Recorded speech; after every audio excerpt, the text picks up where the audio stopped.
दयालु इंसान नहीं मिला जो मुझे थोड़े पैसे देकर मदद कर सके।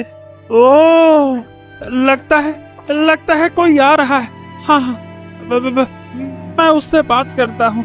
हाँ। अरे भाई सुनो जरा, यहाँ आओ, मुझे कुछ बात करनी है।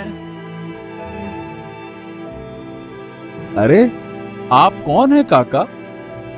मैंने आपको इस गांव में पहले कभी नहीं देखा। कहां से आए हैं आप? अब मैं एक भिखारी हूँ भाई, पास के गांव से आया हूँ। वैसे आपके गांव के लोग बड़े दयालु हैं या फिर सख्त हैं? हैं? ये कैसा सवाल है? मैं कुछ समझ नहीं पा रहा हूँ काका। देखो भाई, मेरी हालत बहुत खराब है। मेरी बेटी की तबीयत बहुत खराब है। उसका इलाज कराने के लिए मेरे पास पैसे नहीं हैं, इसीलिए भीख मांगने निकला हूँ। लेकिन कोई मदद नहीं कर रहा है। हाँ, तो वो तो कोई करेगा भी नहीं। अरे आप तो भिखारी जैसे लगते ही नहीं हैं। आपकी तो अभी काम करने की उम्र है। ऐसे भिखारी बने क्यों घूम रहे हैं? आप भीख क्यों मांग रहे हैं, बताइए। अरे क्या करूं भाई, हमारे गांव में कोई काम ही नहीं देता, तो कहां से काम करूं? अरे तो यहाँ राजा से बात करो काका। अगर उनके पास कोई काम होगा तो वो जरूर देंगे, लेकिन यहाँ बहुत सावधानी से घूमना। हाँ। अरे क्यों भाई? अरे कुछ नहीं, बस वैसे ही कहा। अपने आंख और कान को खुले रखकर चलना, देखते रहना आगे और पीछे भी। ठीक है? चलो आप बैठो, मैं चलता हूं।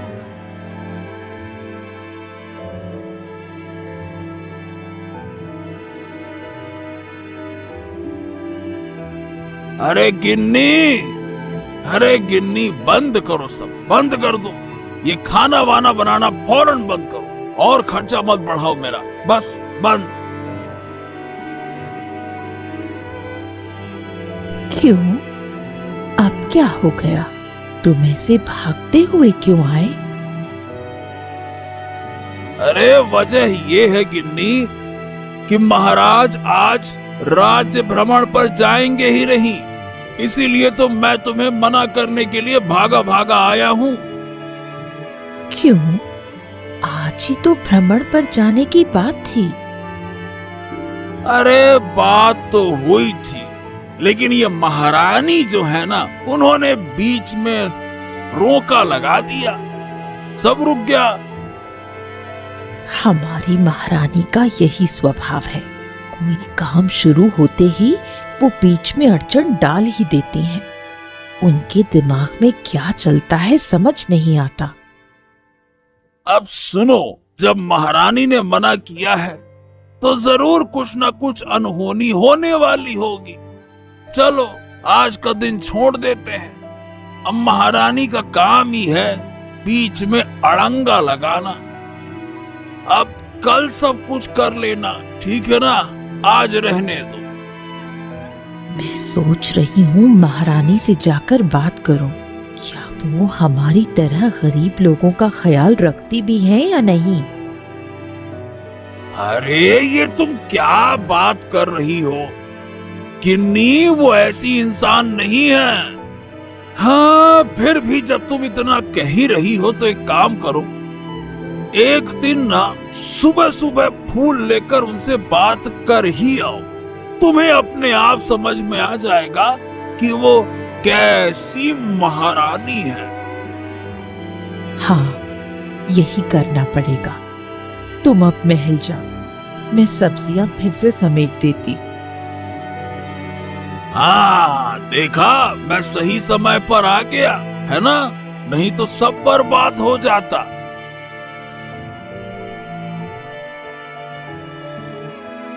महाराज की जय हो, महाराज की जय हो। प्रणाम महाराज। मुझे आपसे कुछ बात करनी थी। क्या आपके पास अभी समय है? तुम्हारा नाम क्या है लड़के? महाराज, मेरा नाम आदित्य है। मैं इसी गांव में रहता हूं। पहली बार हिम्मत करके आपकी सभा में आया हूं। अच्छा, तो कहो क्या कहना है? महाराज, हमारे गांव में एक पागल बैल घूम रहा है। मैं आपको इस बारे में सतर्क करने आया हूं। ओहो, ऐसा है? तो वो बैल अभी कहाँ है? महाराज, अभी का तो पता नहीं। बैल का मालिक भी नहीं जानता कि रात को बैल कहां चला गया। रात का बैल? अरे कल रात मैंने भी अपने महल के पास बैल की आवाज सुनी थी। क्या वही बैल? कहीं वही बैल तो नहीं है वो? हाँ महाराज, हो सकता है। अगर बैल ने आपके प्रजाजनों पर हमला कर दिया तो बहुत समस्या हो जाएगी महाराज। लेकिन अब तक तो हमारे पास ऐसी कोई शिकायत नहीं आई। अगर बैल ने किसी को नुकसान पहुंचाया होता तो वो जरूर हमारे पास आते। हाँ महाराज, ये बात तो सही है आपकी। ठीक है, तुम चिंता मत करो। हम अपने सहायक मुकेश से इस बारे में बात करेंगे। अगर उसे कोई जानकारी है तो वो हमें जरूर बताएगा। हम कोई न कोई उपाय कर ही लेंगे। तुम निश्चिंत रहो। बस यही बताने आया था महाराज। धन्यवाद आपका। मैं चलता हूं। सुनो, ये बताओ तुम काम क्या करते हो आदित्य? फिलहाल तो महाराज कोई काम नहीं करता। बस काम के लिए ही बहुत परेशान हूं। सुनो, हम कल यहाँ पे नहीं रहेंगे। परसों तुम परसों आओ। हमारे पास कुछ काम है, वो हम तुम्हें दे देंगे। ठीक है? ये तो बहुत अच्छा रहेगा महाराज, बहुत अच्छा होगा। इससे हमारी बहुत मदद हो जाएगी। महाराज की जय हो, महाराज की जय हो। प्रणाम महाराज, अब मैं चलता हूं।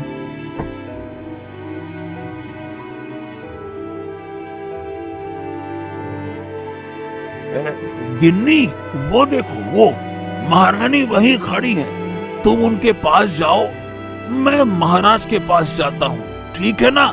जाओ जाओ।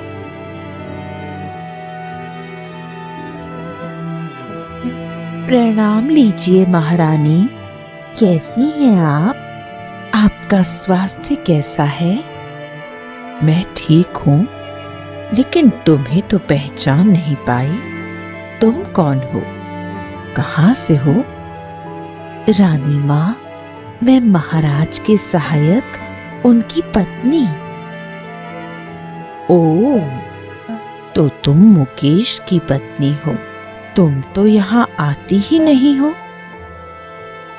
दरअसल इतने दिनों तक साहस नहीं जुटा पाई महारानी, इसलिए नहीं आई। आज थोड़ा साहस जुटाकर आई हूँ। आपके साथ बात करने का बहुत मन था। अच्छा किया तुमने। तुम भी रोज उसके साथ आ जाओ। तुम्हारा पति तो महाराज के साथ हमेशा रहता है और मैं यहाँ अकेली बैठी रहती हूँ। तुम आओगी तो हम बात कर सकेंगे। हाँ महारानी, मैं आऊंगी। मुझे कोई परेशानी नहीं है। अगर आपके साथ समय बिता सकूं तो मुझे बहुत खुशी होगी। अरे ऐसा कुछ नहीं है। मैं इतनी खास नहीं हूँ कि मुझसे बात करने से तुम धन्य हो जाओगी। ये फूल क्या मेरे लिए लाई हो? हाँ रानी माँ, ये आपके लिए लाए हैं। इन्हें रखिए। मुझे आज जल्दी जाना होगा। महाराज आज राज्य भ्रमण पर जाएंगे। उनके लिए खाने की व्यवस्था करनी है मेरे घर पर। तुम अभी जा रही हो? चलो, मैं तुम्हारे साथ जाती हूँ। तुम खाना बनाओ, मैं तुम्हारी मदद करूंगी। क्या आप सचमुच जाएंगी रानी माँ? तो चलिए हम चलते हैं।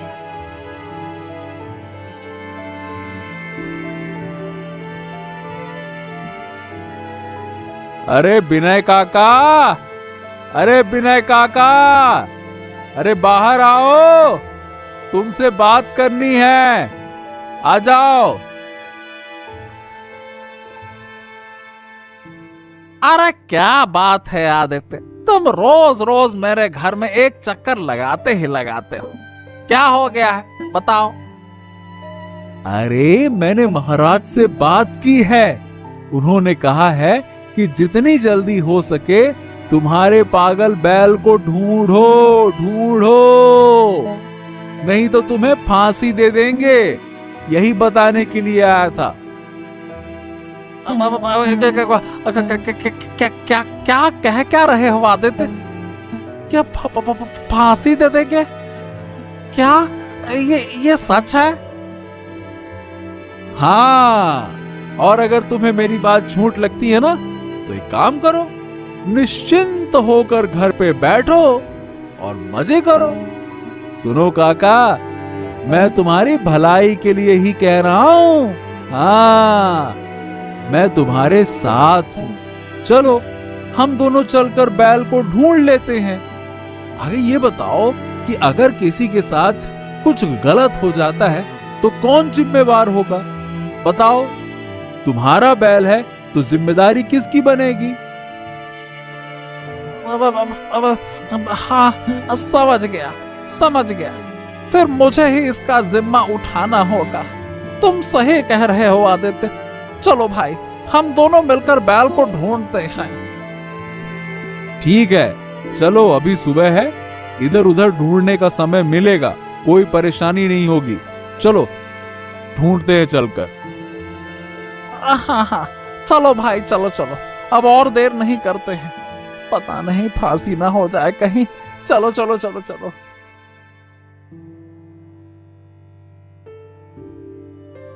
हाँ, वाह, कितना अद्भुत महसूस हो रहा है। कितने दिनों के बाद राज्य से बाहर निकलकर बड़ा अच्छा लग रहा है। चलो मुकेश, आज हम पैदल ही पूरे राज्य का भ्रमण करेंगे। चलो।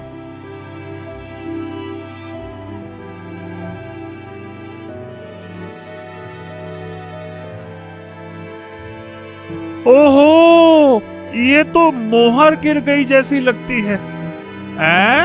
वो लोग तो ध्यान ही नहीं दे रहे। चलो मैं उन्हें बता देता हूँ। सुनिए, यहाँ, जी सुनिए, यहाँ आपकी मोहर गिर गई है, कृपया इसे ले जाइए। तुम कौन हो भाई? हमें पीछे से आवाज क्यों दे रहे हो? मैं एक भिखारी हूँ। ये मोहर आपकी यहाँ गिर गई थी, इसीलिए मैंने आपको बुलाया। ये मोहर तुम्हें नहीं चाहिए। हटो, जल्दी हटो, ये बैल आपको टक्कर मार देगा। हटो।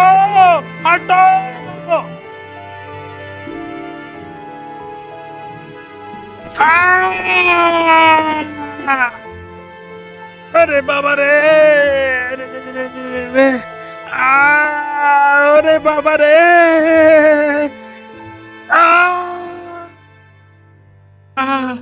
कमर में बहुत जोर से दर्द होने लगा।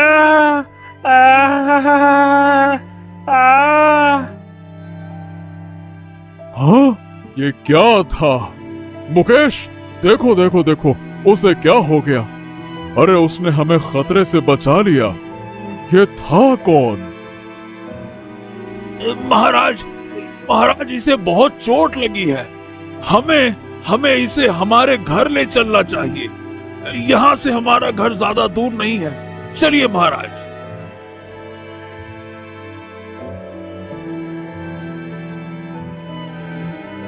ये घटना कहाँ हुई थी?